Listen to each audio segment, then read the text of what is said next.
Okay, this is a demo video showing you how to do a pop rivet.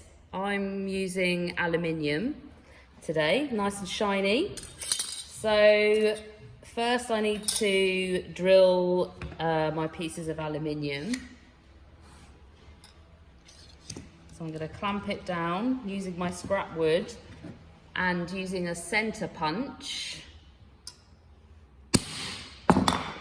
And then I'm going to drill,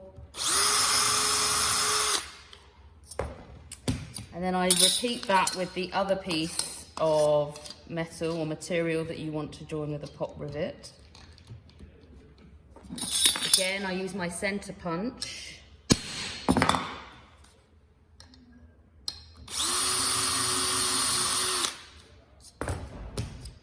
Right.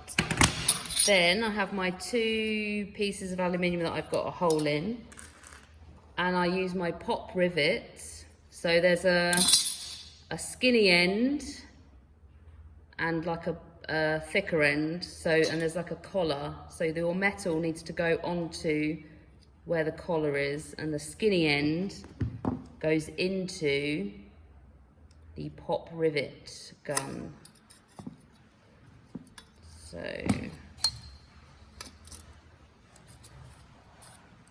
And then you pull the pieces, the handles together, and gently open it if it can't be pulled anymore until you feel resistance, and it will pop off, and then the excess bit comes out, and there is your joined pieces of material with a pop rivet.